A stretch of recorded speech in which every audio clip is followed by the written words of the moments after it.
아이성 전투에서 이스라엘 백성들이 패배한 것이 아간의 죄 때문이라고 지난 안식일에 말씀을 드렸습니다. 여호수아가 아간의 죄를 제비를 뽑아서 제거했습니다. 그러자 여호수아 8장 1절에 보면 하나님께서 이렇게 말씀하십니다. 여호수아 8장 1절 여호와께서 여호수아에게 이르시되 두려워 말라 놀라지 말라 군사를 다 거느리고 일어나 아이로 올라가라. 보라 내가 아이 왕과 그 백성과 그 성읍과 그 땅을 다 내 손에 주었노니. 하나님께서 여리고성 앞에서도 이 말씀을 하셨는데 아이성 앞에서도 이 말씀을 하십니다. 그리고 하나님이 이 말씀을 하시면 승리한 것이나 다름이 없습니다. 여리고성이 무너질 때는 하나님께서 아무것도 취하지 말라 그렇게 말씀하셨는데 여호수아 8장 2절에 보니까 아이성 앞에서는 거기서 탈취한 물건과 가축은 스스로 취하라 그렇게 말씀하셨어요. 왜 이렇게 말씀하셨을까?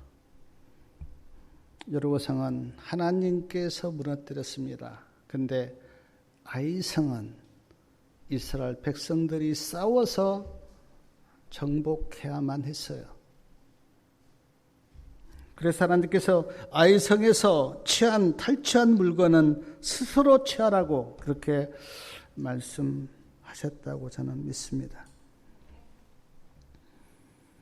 하나님이 계시해 주셨고 알려주셨지만 여호수아가 아이성을 공격할 때는 이런 작전을 핍니다. 군사 3만 명을 아이성 뒤에 숨어 있게 해요. 이스라엘 군사 3만 명이 아이성 뒤에서 숨어 있는데 그리고 이스라엘 백성들이 앞에서 아이성을 공격합니다. 아이성 안에 있는 아이성 사람들이 이스라엘 백성들이 앞에서 공격해 오니까 그들과 싸우기 위해서 아이성 밖으로 나왔어요. 그리고 이스라엘 백성들이 점점 후퇴한 척합니다. 그러니까 계속해서 아이성 사람들이 이스라엘 백성들을 쫓아온 거예요. 아이성은 어떻게 됐습니까? 비어 있습니다. 그때 아이성 뒤에 숨어 있었던 3만 명이 아이성을 정복하고 불을 지르죠. 아이성 사람들이 이스라엘 백성들과 싸우기 위해서 쫓아가고 있는데 뒤에서 아이성이 불타는 겁니다. 앞으로 가지도 못하고 아이성에 다시 들어가지도 못하고 그렇게 해서 아이성은 정복됩니다. 아주 작전이 좋았어요. 여기서 제가 생각한 게 어떤 일을 할 때는 지혜가 필요합니다. 지혜가 필요해요. 내가 알고 있는 지식을 잘 사용하는 것은 지혜예요. 어떤 사람은 많이 알고 있는데 그 알고 있는 지식을 사용할 지혜가 없습니다. 근데 어떤 사람은 몇 가지를 알아도 그것을 잘 지혜롭게 써요. 우리에게 지혜가 필요해요. 근데 그 지혜는 누가 주시는가? 성경에는 지혜가 부족하거든 지혜가 많으신 하나님께 구하라고. 그러면 지혜를 주실 거라고. 그렇게 성경은 말씀하고 있습니다. 아이성을 정복한 후 여호수아 8장 30절부터 보면 여호수아가 정으로 다듬지 아니한 돌로 하나님을 위하여 에발산에 제단을 쌓습니다. 그리고 그 제단에서 백성들이 하나님께 번제와 화목제를 드렸어요. 그리고 여호수아가 이스라엘 백성들이 보는 앞에서 돌에 하나님의 율법을 기록합니다.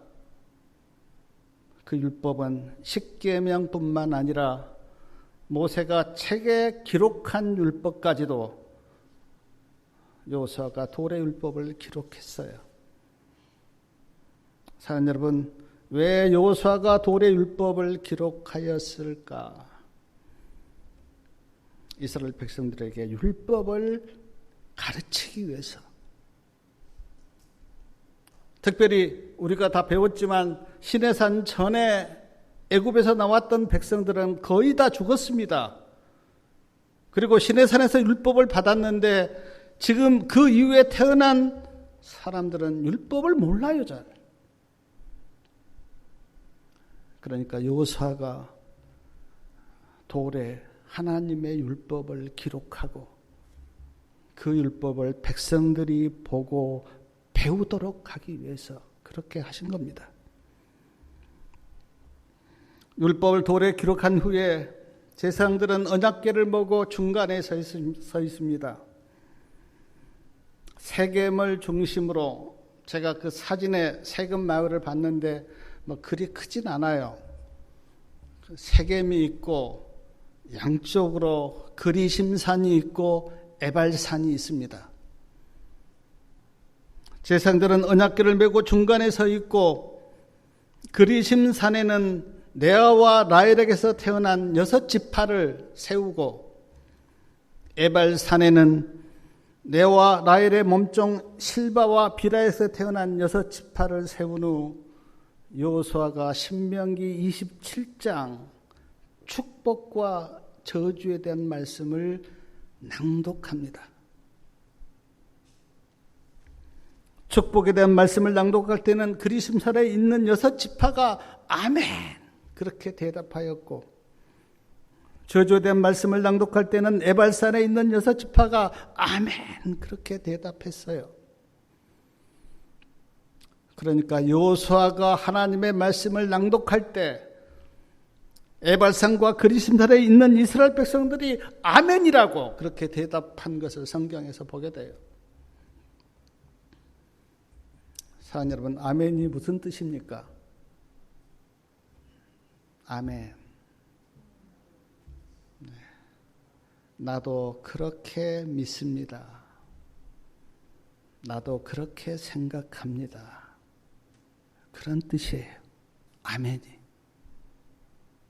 여호수아가 하나님의 말씀을 낭독할 때 이스라엘 백성들이 아멘, 아멘 하는 것은 나도 그렇게 생각하고 그렇게 믿습니다라는 뜻을 그렇게 표현한 것이에요.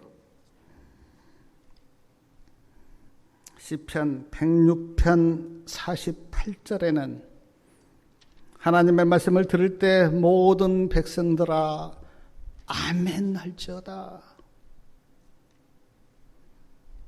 고린도후서 1장 20절에는 하나님의 약속은 얼마든지 그리스도 안에서 예가 되니 그런즉 그로 말미암아 우리가 아멘하여 하나님께 영광을 돌리라.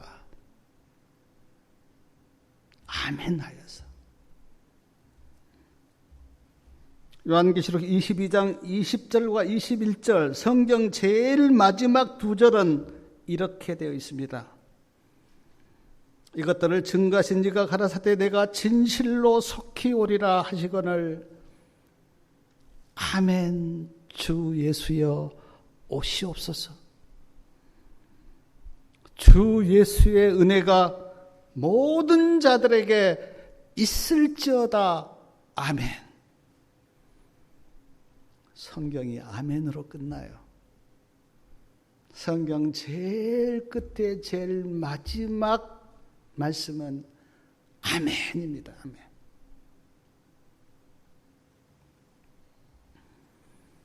자, 여러분, 하나님의 말씀을 들을 때 우리가 입술로도 아멘 하면 좋지만 특별히 마음속 깊이 내가 그 말씀을 믿고 따르겠습니다라고 하는 그 증거로 아멘으로 응답하시기 바랍니다. 그러면 그때 성령이 내 안에서 역사를 해요. 그것이 아멘이라고 한 하나님의 말씀의 깊은 뜻이 거기에 있어요.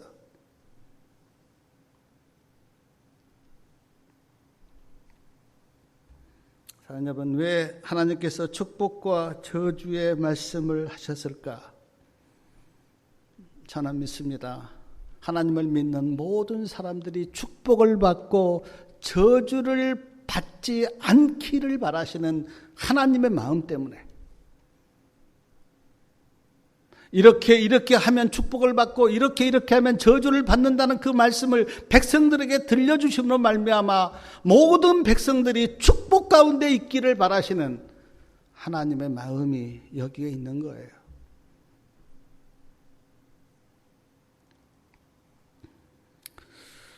제가 신명기 27장 말씀을 이렇게 읽으면서 축복과 저주의 말씀이 오늘 우리에게 어떻게 적용될까? 물론 우리가 예수님을 구주로 믿으면 축복을 받고 예수님을 믿지 않으면 저주를 받는 건 사실이지만, 그러나 신명기 27장 축복과 저주에 대한 말씀이 오늘 우리와 상관이 없는 건 아니에요. 상관이 있어요.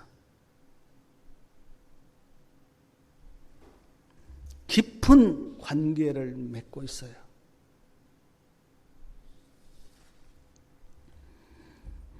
여호수아 9장 1절에 보면 이스라엘 백성들이 가나안 땅을 정복한다고 하는 소식을 가나안 사람들이 듣습니다.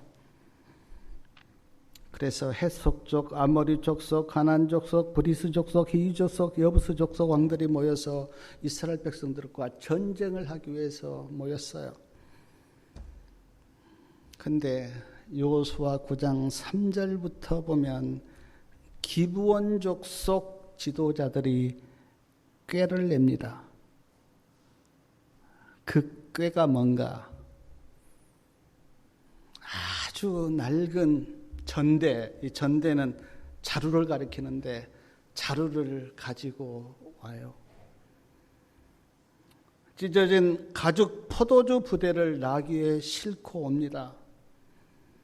헤어진 신을 신고 떨어진 옷을 입고 마르고 곰팡이 난 떡을 가지고 여호수아와 이스라엘 족장들을 찾아와서 화친을 맺자고 합니다. 우리 서로 친하게 지내기로 언약을 맺읍시다. 그래요. 그러자 여호수아가 그들에게 말합니다. 하나님께서 가나안 사람들과는 언약을 맺지 말라고 말씀하셨는데 너희는 누구며 어디서 왔느냐? 그렇게 여호수아가 그들에게 물어요. 그들이 멀리서 우리가 왔습니다. 우리는 하나님의 명성을 들었습니다. 하나님이 애굽에서 행하신 일과 시온과 옥에게 행하신 일을 우리가 다 듣고 우리가 당신들의 종이 되려고 왔습니다. 기본 족속들이 그렇게 이야기해요. 우리가 떠날 때 만들었던 떡을 보십시오. 이렇게 곰팡이가 폈습니다. 멀리서 왔다고 하는 것을 증명하려고 이제 이렇게 해요. 포도주를 담은 가죽 부대와 가죽 부대도 떠날 때에 새 것이었는데 이렇게 헤어졌고 우리 옷도 낡았고 신도 떨어졌습니다. 그러자 여호수아 9장 14절의 말씀 한번 보겠습니다. 여호수아 9장 14절 말씀 같이 한번 읽겠습니다. 우리가 그들의 양식을 취하고 어떻게 할 것을 여호와께 묻지 아니하고 화친을 맺어요. 그들의 말을 전적으로 믿은 거죠.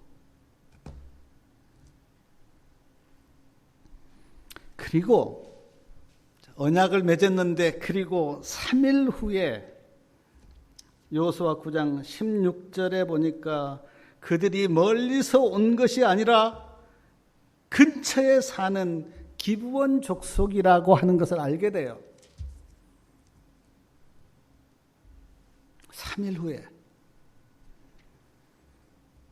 가나안 땅에 살고 있는 기브온 족속이라고 하는 것을 알고 하나님께서 가나안 땅에 있는 사람들과는 어떤 언약도 맺지 말라고 하셨는데 언약을 맺은 그것 때문에 백성들이 원망합니다. 왜 하나님께서 기브온 가나안 땅에 살고 있는 족속과는 언약을 맺지 말라고 하셨는데 왜 언약을 맺었느냐고 여호수아와 족장들을 백성들이 원망해요. 그러자 족장들이 백성들에게 이렇게 말합니다. 그들이 우리를 속였다. 우리가 그들에게 속임을 당했다. 우리가 그들에게 속임을 당했지만 우리가 하나님의 이름으로 언약을 맺었다. 그러므로 이 언약을 지키자라고 백성들을 설득합니다. 하나님의 이름으로 언약을 맺었는데 우리가 이 언약을 지키지 않으면 하나님의 진노가 우리에게 임할지 모른다고 백성들에게 언약을 지키자고 이야기를 해요. 그리고 백성들이 족장들의 말을 듣습니다. 그리고 가나안 땅에 살고 있는 기브온 족속들을 죽이지 않아요. 그리고 그들을 다 받아줍니다. 그들이 우리가 종이 되겠다 그렇게 말씀을 했기 때문에 성경 말씀에 보니까 제단을 위하여 그리고 이스라엘 백성들을 위하여 나무를 패고 물을 길러오는 종으로 그들을 받아줘요.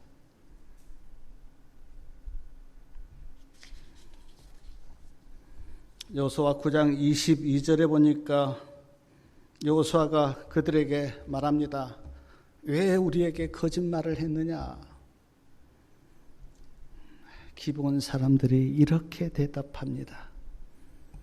하나님이 이 땅을 이스라엘 백성들에게 주셨다는 말을 우리가 들었습니다. 하나님이 우리가 살고 있는 이 가나안 땅을 이스라엘 백성들에게 주셨다고 하는 소식을 우리가 들었습니다. 그리고 이 땅 거민을 다 멸하라고 하는 말도 우리가 들었습니다. 우리는 그 말씀이 하나님의 말씀이기 때문에 그렇게 될 것을 믿고 죽지 않고 살려고 우리가 거짓말을 했습니다. 우리는 당신들의 종이 되겠으니 마음대로 하십시오. 사랑하는 여러분, 이 말씀 속에서 우리가 어떤 영적 교훈을 받아야 하겠습니까? 제가 세 가지를 생각해 보았는데 첫째는 기브온 사람들이 했던 거짓말. 살려고 거짓말을 했습니다. 동기는 좋죠. 그런데 우리는 이 거짓말을 어떻게 봐야 할까? 살려고 거짓말을 하면 그 거짓말이 괜찮은가?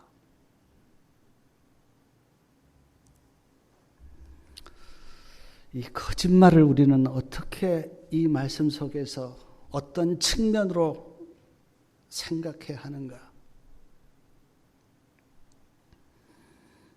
출애굽기 1장에 보면 애굽 왕이 히브리 산파 십보라와 부하에게 남자가 태어나면 죽이고 여자가 태어나면 살려주라고 그렇게 명령을 해요. 히브리 산파들이 남자가 태어났는데 죽이지 않고 살려줍니다. 그러자 애굽 왕이 화가 나서 히브리 산파들을 불러서 책망합니다. 왜 남자아이들을 죽이지 않고 살려주었느냐? 그때 히브리 산파들이 거짓말을 하죠. 히브리어인들은 아주 건장해서 우리가 가기 전에 아기를 낳아버립니다. 그래서 우리가 죽일 수가 없다고 거짓말을 해요. 사랑하는 여러분, 부당한 명령에는 거짓말을 해도 괜찮습니까?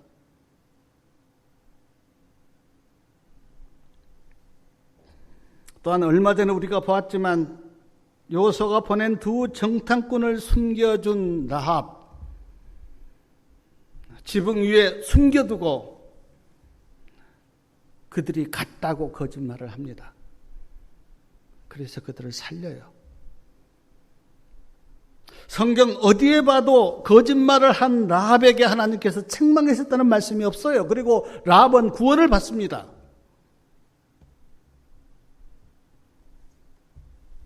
사랑 여러분, 하나님의 일을 하기 위해서는 거짓말을 해도 괜찮습니까?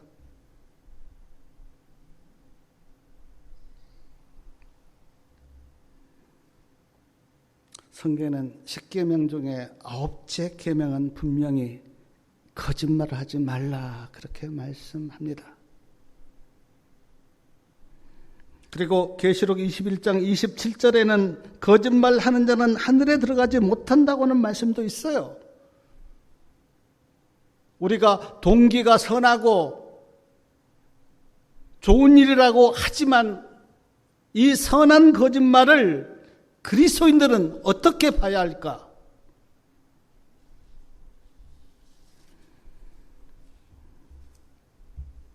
저도 이 말씀 앞에서 내 자신을 이렇게 돌아볼 때 본의 아니기에 좋게 이야기한답시고 거짓말 한 적이 있습니다. 좋은 게 좋지.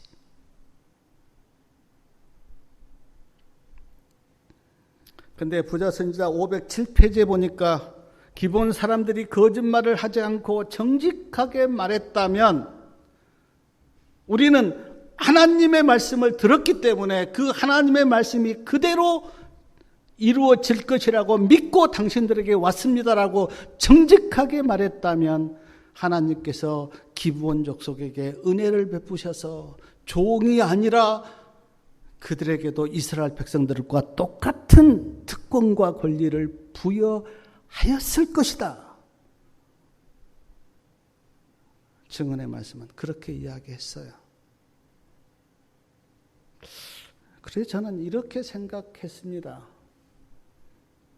어떤 상황 하에서도 거짓말을 하지 말고 정직하게 말하면서 하나님 나를 도와주십시오. 나에게 은혜를 베풀어 달라고 그렇게 하나님께 기도하면 하나님께서 그때 우리에게 은혜를 베푸실 거다. 그것이 제가 성경 앞에서 내린 결론이에요.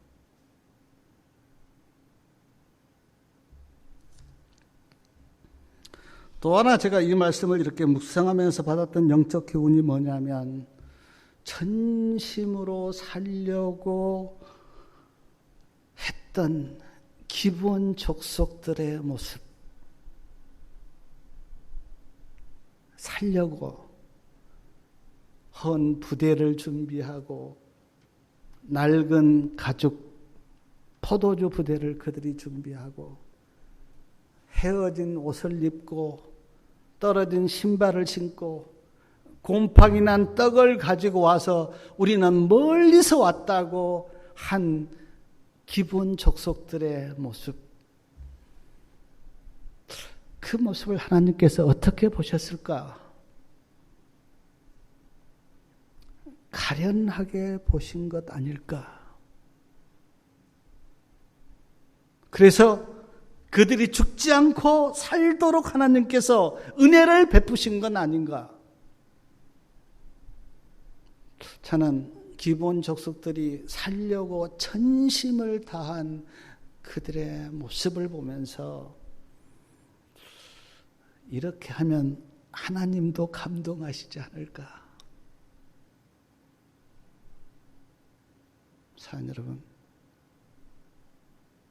우리에게 전심을 다하는 그런 모습이 있습니까? 시편 119편에 보니까 전심으로 주를 찾으라. 전심으로 주의 은혜를 구하라. 전심으로 부르짖으라. 그렇게 시편 119편에는 말씀하고 있고, 에레미야 29장 13절에는 너희가 전심으로 나를 찾고 찾으면 나를 만나리라. 전심으로요. 전심으로.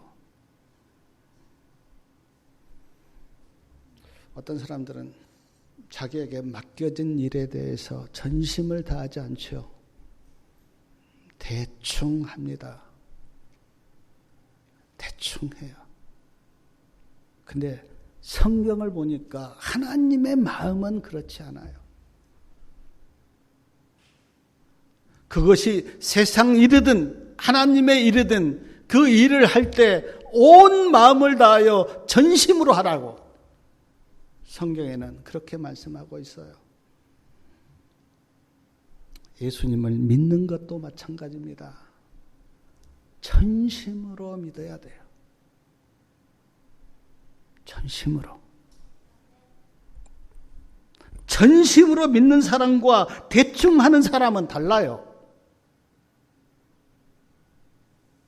거기에는 하나님의 은혜가 임하지만 대충 시간 때우기로 하면 하나님의 은혜가 임하지 않아요.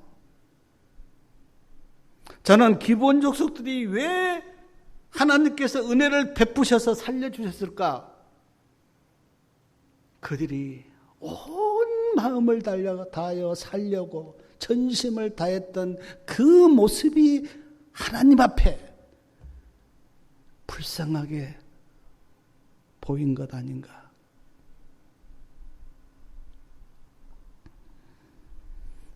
사랑 여러분, 몸이 아프거나 힘들면 어쩔 수 없죠. 그러나 할 수 있으면 전심으로 하시기 바랍니다. 성경에는 죽게 하듯 하라, 죽게 하듯 하라. 내가 주님께 하는 것처럼 하라고 성경은. 또 하나 제가 이 말씀을 이렇게 묵상하면서 깨달았던 게 뭐냐면,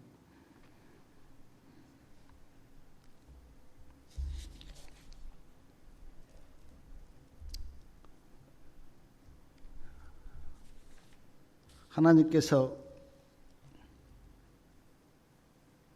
기본 족속들이 이렇게 왔는데 이스라엘 백성들이 하나님께 묻지를 않았어요. 아까 우리가 말씀 읽었잖아요. 묻지 않고, 물었다면 어떻게 되었을까?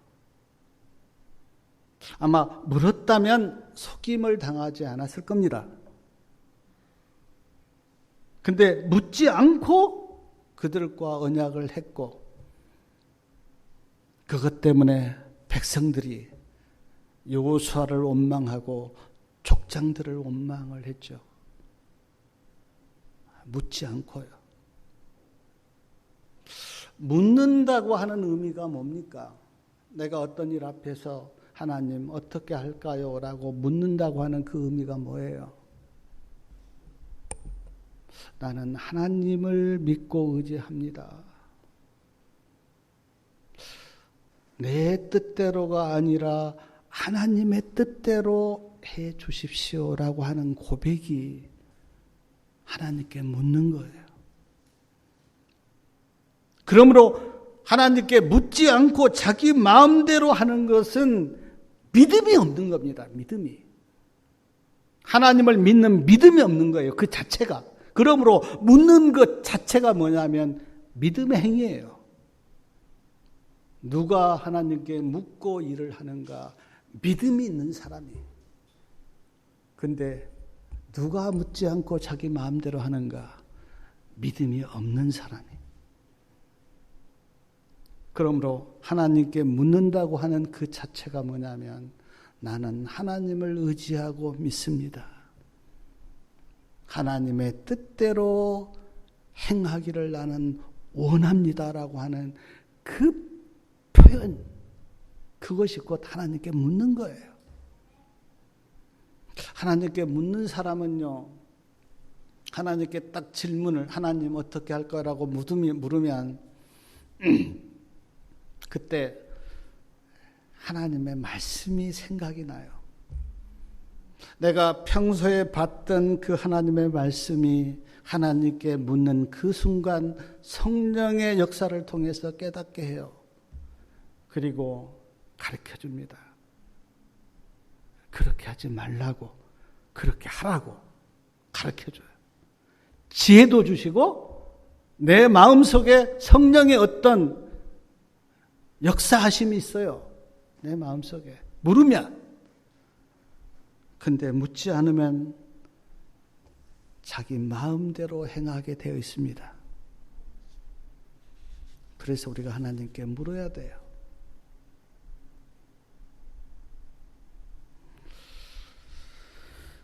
여호수아 10장 1절부터 보니까 기본 족속이 이스라엘과 화친을 맺었다고 하는 소식을 아도니세덱이 듣습니다. 이 사람이 예루살렘의 왕 그렇게 나오는데 아도니세덱이 들어요. 그리고 이제 화를 내죠. 어떻게 기본 족속이 자기들을 배반하고 이스라엘과 화친의 언약을 맺느냐라고 이제 그들이 화를 내면서 아모리 5 왕이 기본 족속을 이렇게 쳐들어옵니다. 기본 족속들이 아모리 5 왕들이 연합하여 그들을 쳐들어온다고 하는 소식을 듣고 여호수아에게 급하게 우리를 좀 도와달라고 요청합니다. 여호수아가 그 소식을 듣고 밤에 군사들을 데리고 기본 족속을 쳐들어온 그들과 싸우기 위해서 올라갑니다. 여호수아가 기본 족속들을 돕기 위해서 올라가는데 그때 하나님께서 뭐라고 말씀하신지 우리 여호수아 10장 8절 말씀 우리 다 같이 한번 읽겠습니다. 여호수아 10장 8절 말씀 우리 다 같이 한번 읽겠습니다. 때에 여호와께서 여호수아에게 이르시되 그들을 두려워 말라. 내가 그들을 내 손에 붙였으니 그들의 한 사람도 너를 당할 자 없으리라 하신지라. 하나님께서 여호수아에게 용기를 주세요. 그들을 두려워하지 말라. 내가 그들을 내 손에 붙였다. 여호수아가 하나님의 음성을 듣고 담대하게 기브온 족속들을 물리치려고 하는 그들과 싸우기 위해서 올라갑니다. 그리고 그들과 싸워요. 그들과 싸우는데 하나님이 어떻게 역사하셨는지 여호수아 10장 11절에 보니까 하나님이 하늘에서 뭘 내립니까? 큰 우박을 내려요. 큰 우박. 그래서 말씀해 보니까 우박에 죽은 자들이 이스라엘 백성들의 칼에 죽은 자보다 더 많았다고. 하나님이 이렇게 역사하세요. 그리고 더 놀라운 거는 여호수아가 이제 그들과 또 싸웁니다. 여호수아 10장 12절에 보니까 싸우는데 해가 넘어가는 거예요. 해가 넘어가서 어두워지면 아모리 5 왕을 이렇게 무찌를 수가 없으니까 그때 여호수아가 어떻게 외칩니까? 태양아, 내 위에 멈추라. 달도 멈추라. 그랬는데 하나님께서 그 여호수아의 말을 듣고 태양이 넘어가지 못하도록 태양을 스톱시킨 거예요.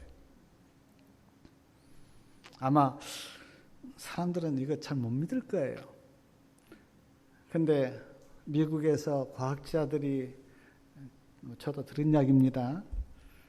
역사를 쭉 이렇게 추적할 때 몇 시간이 빈 거예요. 왜 이렇게 몇 시간이 빌까라고 궁금해서 성경을 찾아보니까 태양이 멈췄던, 그건 아마 그 들어가 보면 나옵니다. 다 인터넷에. 태양을 하나님께서 스톱시킨 거예요. 여호수아가 아모리 다섯 왕을 다 무찌를 때까지 하나님께서 태양이 넘어가지 못하도록 붙잡아 둔 거예요. 하나님께서. 제가 이 말씀 이렇게 묵상하면서 태양이 멈추다니 참 놀라운 일이다.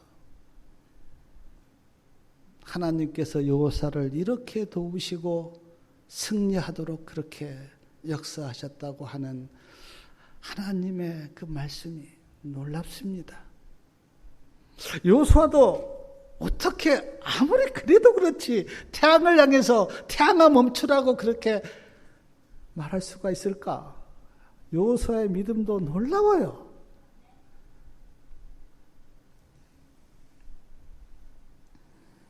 아모리 다섯 왕이 패하여 도망가다가 말씀해 보니까 막게다 굴에 숨었습니다. 아모리 다섯 왕이 막게다 굴에 숨어 있다고 하는 소식을 여호수아가 듣고 부하들에게 그 막게다 굴을 큰 돌로 막으라고. 그래서 부하들이 막게다 그 굴을 큰 돌로 막고 여호수아가 오기까지 기다립니다. 그리고 아모리 다섯 왕을 죽이고 여호수아 10장 26절에 보니까 그들을 나무에 매달았습니다.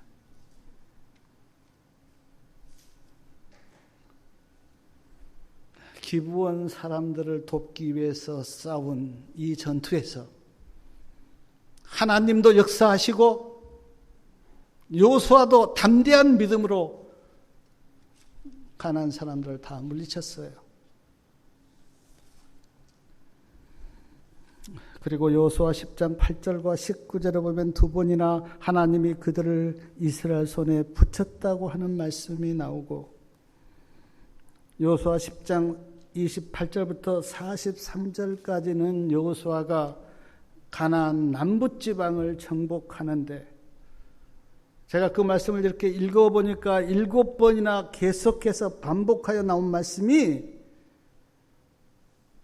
누구에게 행한 것과 일반이었더라라는 말씀이 7번 계속 나와요. 여호수아 10장 28절 끝에 막게다 왕에게 행한 것이 여리고 왕에게 행한 것과 일반이었더라.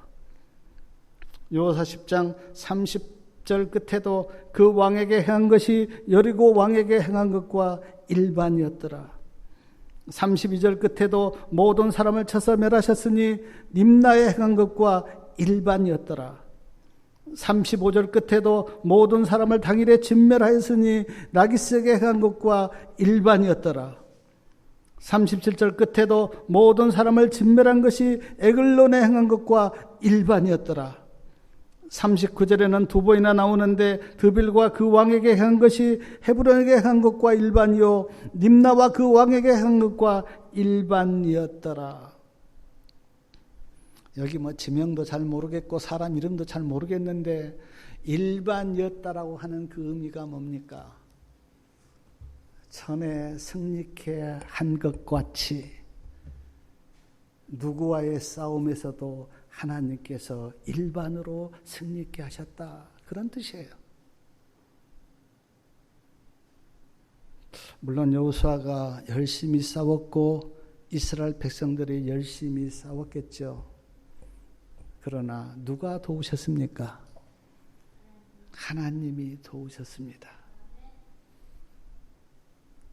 우박도 내리시고 태양도 멈추게 하시고 여호수아에게 용기도 주시면서 그들을 두려워하지 말라고 내가 그들을 네 손에 붙였다고 하나님이 승리케 하셨어요. 창세기부터 계시록 모든 말씀을 통해서 우리는 하나님이 누구시며 어떤 분인가를 우리가 알아갑니다. 성경은 하나님의 이야기예요. 성경이 지루하다라고 생각하신 분들은 스토리로 성경을 읽어보세요. 스토리로. 하나님을 믿는 사람들의 스토리.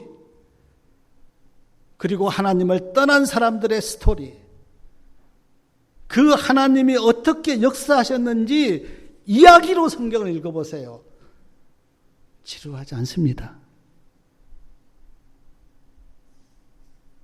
우리가 여호수아를 쭉 이렇게 보고 있는데 이스라엘 백성들이 요단강을 건너서 여리고 성을 무너뜨리고 또 아이성에서 한 번 실패했지만 다시 정복하고, 그리고 기본적 족속과 언약을 맺고 기본적 족속들을 돕기 위해서 여호수아가 싸우고 하나님께서 우박을 내리시고 태양을 멈추게 하신 그 하나님의 이야기를 스토리로 한번 보시라고요. 왜 성경이 지루합니까?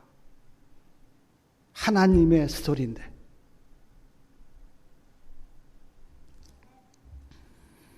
그래서 하나님이 누구신가를 알면 믿음이 자연적으로 생겨요. 근데 하나님을 모르면 믿음이 안 생깁니다.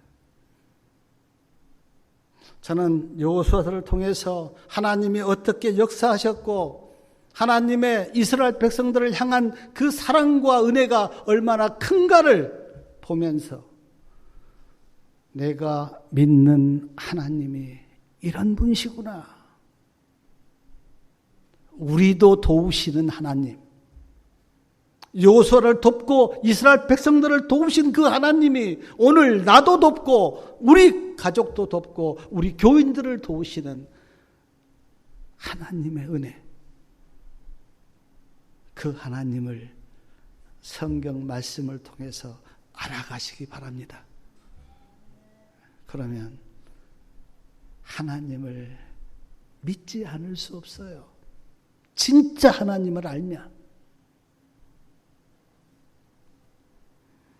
우리 모든 주의 백성들에게